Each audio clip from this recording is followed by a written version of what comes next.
He is in Germany celebrating the 50th anniversary of the Berlin airlift, and word came back today that he hurt his back doing some, I think, golf practicing. They said he is completely unable to bend over. No, it's true, which puts Ken Starr's plans on hold. No. It's all right. Wait. Well, speaking of Ken Starr, Clinton Secretary Betty Curry was back testifying before the grand jury for the 4th time. This is unheard of. 4 times she has had to go before this grand jury. Ken Starr really has no new questions for her. It's just the closest he's ever gotten to having a friend. It's sad. Now, interesting scientific news today. 2 studies came out today which said the way they have thought about cocaine and how it affects the brain is wrong. They thought cocaine affected the brain chemical dopamine. Well, it turns out, they think now, it affects the brain chemical serotonin.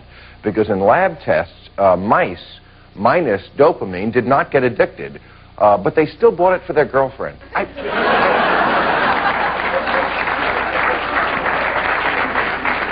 And finally, I want to send good wishes to Gene Siskel. I don't know if you heard this, a former guest. I love this guy. Great guest, great guy, great critic.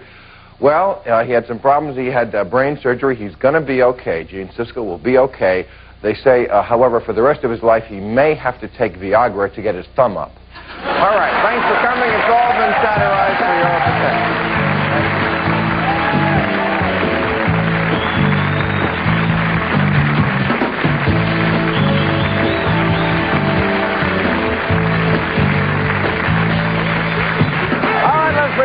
He is a philosopher, theologian, and talk show host. His book is Happiness is a Serious Problem. Dennis Prager. Dennis.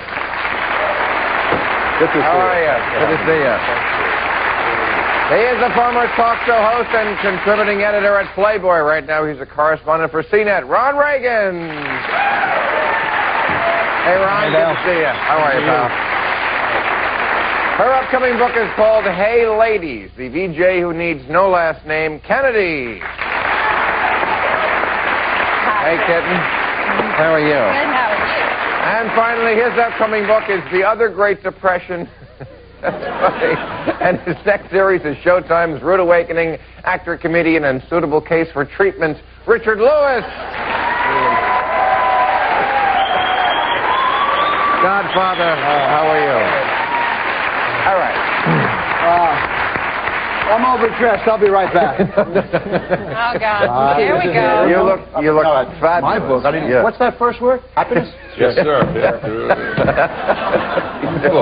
You're all wound up. I've got a question that I know you're going to enjoy getting your teeth into, because Clinton, you know, is in Germany right now. He is celebrating the Berlin airlift 50 years ago. World War II ended 53 years ago. Okay. You know the war is over because Daimler-Benz bought Chrysler. Now comes word that, well, they did. What? I know. I read the paper. Okay. So, some people, mostly Jews, but also World War II veterans and others, say they will not buy a Chrysler. They are boycotting this company because they are, what? You looking at me? All of a sudden, I'm Tevye on the panel, all right? Ask the Jew what he thinks of the I'm sick of it. Sick of this persecution. Richard, the persecution, even from a friend. I'm sick of this. I don't have a complex. Don't get me wrong, right? I didn't even know you were Jewish. Oh, bro. That's not true. I heard him say Richard Jewess when you came out here. Oh, that's great. Keep that for your memoirs. But the question is, when does it end for the Germans? I mean, 53 years ago, it's probably unlikely a lot of the people. Now, yes, Daimler, during the war, did make the engines for the Luftwaffe. They did use slave labor in their factories. There's a lot of bad things. Okay? The question is, when is it over? I'm not eating sauerkraut anymore. Actually, I was raised in a home. I'm Jewish, and I was raised in a home that didn't buy German goods. Of course, I was born right after the Holocaust. And at the age of 18, I decided I would buy German goods. Part of the reason, I must admit, was I had a German girlfriend. So it did have an effect. Are you really Jewish? But, I'm sorry to get... Yes, I really am. You look as Jewish as Woodrow Wilson. I know that. It's very true. It's very funny because when I go to...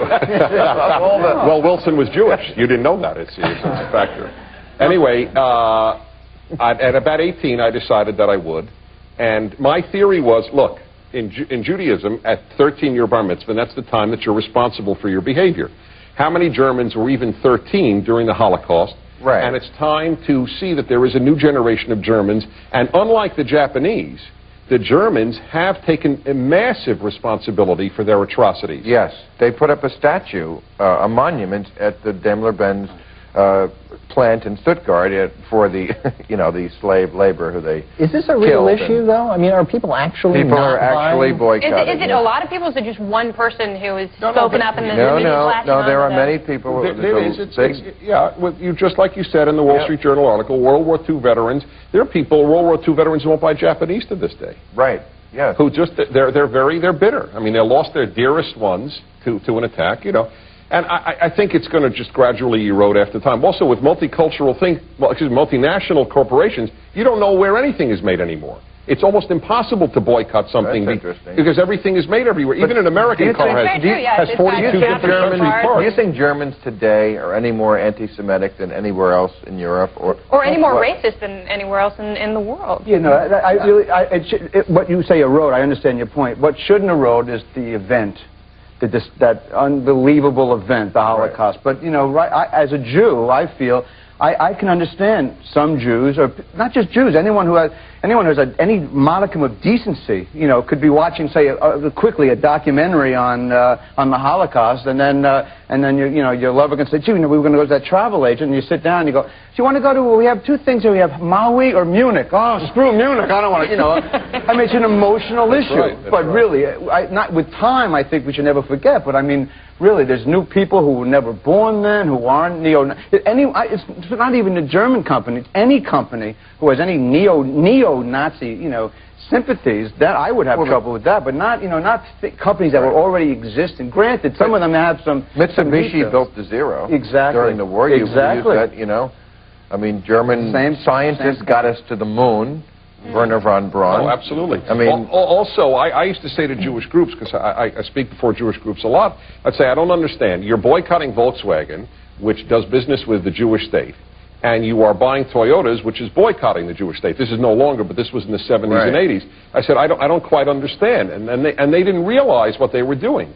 And I think one has to remember, but live in the present, without forgetting the past. And buy a Yugo. And buy a Yugo. Okay, we'll take a commercial. We'll be right back.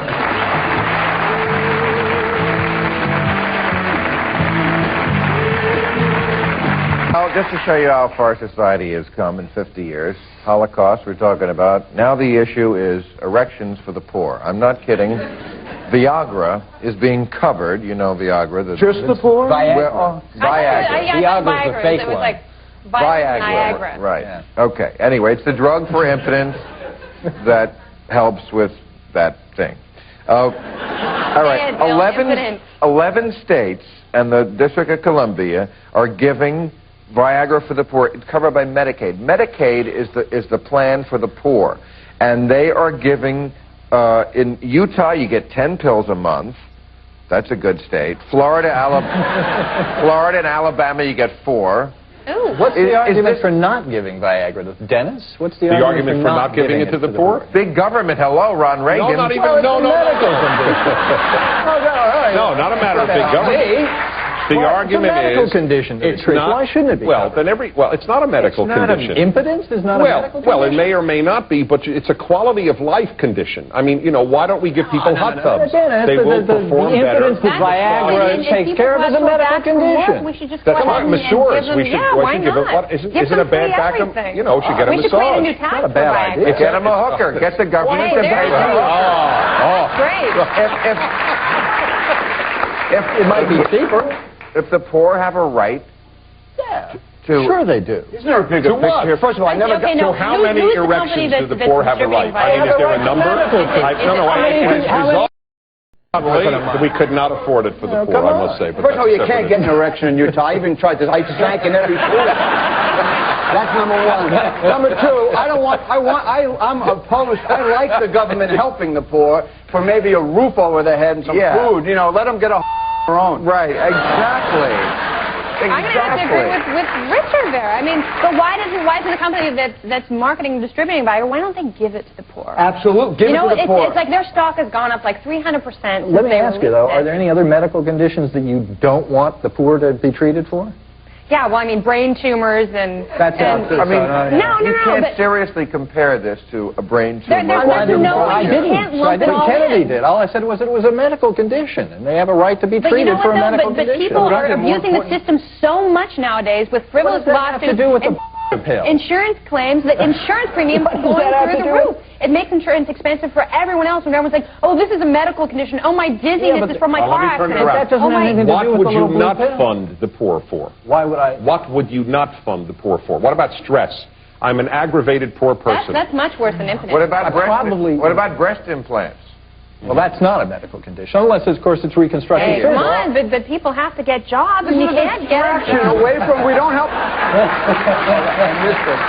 that funny? I'll watch the show later. What did you say? No, I mean, why is this a distraction, a diversion? We don't give them help. We have no health care. It's insane. No, we do have health. We have plenty of health care. Please, not for the poor. The poor. That's what Medicaid is. It's health insurance for the poor. Drug addicts can't even get into rehab now. It's only for the wealthy. It's a joke. I mean, we're talking about erections here versus giving people food and getting them out of boxes in the street. This is just a distraction, There have to be priorities, definitely. I mean, you can't rape the government for every single thing. The government isn't good at serving people. I mean, it's proven it time and time again. It's ineffective. That's a lot of cry. You weren't even born when the government. Replace the government with. Who's going to repair the roads? Well, roads... Well, it's contracted out. A private industry. Right, roads is something the government should be doing. But that's what always go back to. They always go back to roads because all the roads are a good thing. Social Security is a mess. Do you think that Social Security is effective right now? Right. Government has completely screwed up Social Security. The government has messed up everyone's lives. Government is not... Come on. I took the pill. You know what I don't understand? I took the pill. Let's make everything into an erection joke because of this drug. Dennis and I are going to get serious. I don't understand. Go ahead. No, I don't understand. I'm fed up with it. Seriously, why do you guys... masturbate anyway. What do I care? Why do you guys... That's another... No, really, everything... Wait, hold on one second. Why do you guys trust big government? Why do you guys trust big government and not big business? I don't trust either. Amen. Because they have a health insurance company. They are removed from the people they're supposed to help. The further you are from the person you're supposed to help, the less good you do, whether it's business or government. Big just isn't healthy. Okay, we have to take a commercial. We'll be right back.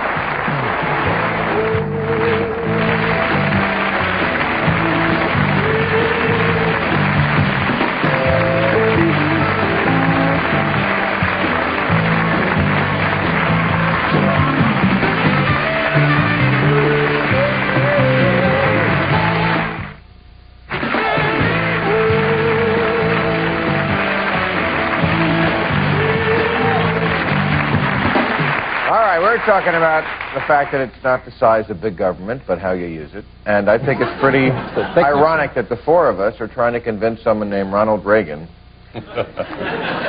that big government doesn't work. That has nothing to do with big government. It is big government. It's a pill that relieves a medical condition. Why shouldn't everybody have access to it? If you give other drugs to people on Medicaid for it. Well, you got to pay for all the other stuff too. What's the difference? But isn't that incentive to work harder and own your own home? Is it just because it has to do with an erection? Is that what gets everybody all steamed It's not a necessity. No, it's not a life-threatening condition. It's not a necessity. I think maybe... How would you feel? Maybe it's a little more frivolous than like... You feel it was a necessity? I'm kidding. Never mind. I've had erections when I was poor, and I've had erections when I had money. Was there a difference? Yeah, the difference is I much rather focus on the big government helping me out when I was really struggling and poor, but trying to make a living, and helping me pay some doctor's bills. I didn't care. I think I took care of my penis on my own. Unfortunately, I still do. That's the sad part. That was a good line. Someone just committed suicide. Do you care? Right. Okay. What about the fact that it's throwing off the biological clock of people? People who are what? No, it's an interesting. I didn't understand it, but it sounded unbelievable. Yeah. How is it throwing off? Because all the reports I've seen on the news, and there was people. We had Charles. Oh, the older guys getting erections when they wouldn't have. I mean, what's wrong with that though? Yeah. Because what is wrong with that? Well, not speeding anything up. It's not like they produce more sperm or somehow impregnate older women. No, but I mean, it doesn't. But they're horny at a time in life when they should be contemplative. Oh. What planet have you been living on? How much Plato got laid at the end of his life? Plato was screwing around, writing books. How do you know? I don't know. I mean, because what's the difference? I think it's great if an old guy can get it up every now and then.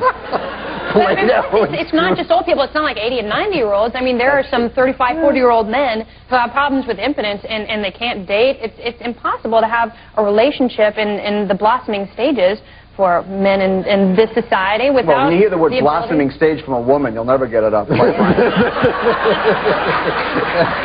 I know what you're referring to, though. There really is. You look like a porn star, not me. You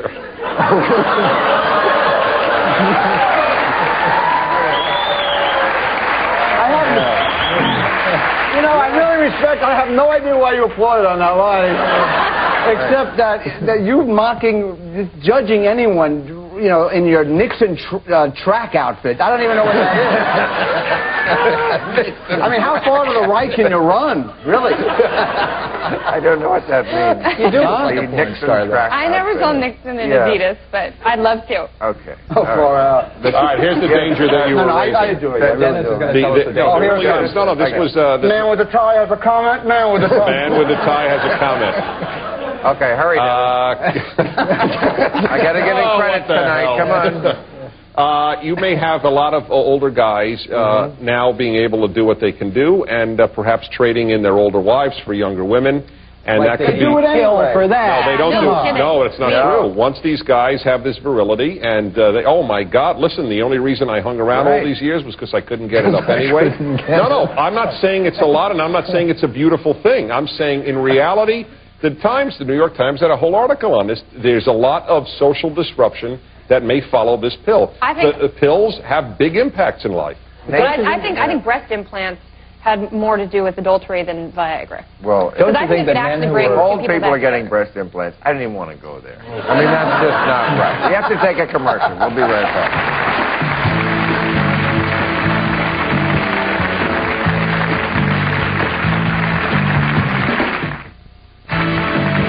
Join us tomorrow when our guests will be Woody Harrelson, Dr. Drew Pinsky, Natalie Maines, and Todd McCormick.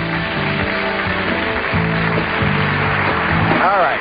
Obviously, the big Seinfeld finale was tonight. Once again, I'm sure you want to pass congratulations to our friend Jerry. We talked about Larry David is my best friend. And Larry David. Yeah, we talked about this a couple of nights ago. I thought I was pretty hard on the media. I watched TV the last couple of days. I don't think I was hard enough. Oh, God. But, Dennis, I heard you say once that you'd rather have your kid addicted to cigarettes than television. Mm-hmm. You lose, first of all, you lose, I figured it out, the average smoker loses 7 years of life. If you watch 4 hours a day of TV for just 50 years, you lose 13 years of life. So just on that grounds alone, because I don't consider... But not all TV is bad. No, not all TV is bad, but watching television is generally speaking, and of course there are exceptions, is generally speaking equivalent to watching a plant grow. Not if you can get an erection while you watch it. Well, you can't, but you don't generally. And now, it doesn't even do that. It would be much better to be... If you do, that's my proof. It's better to do it with real people. I'd rather watch PBS than be with people? No, than read a bad book. Than read a bad book. You're watching ABC.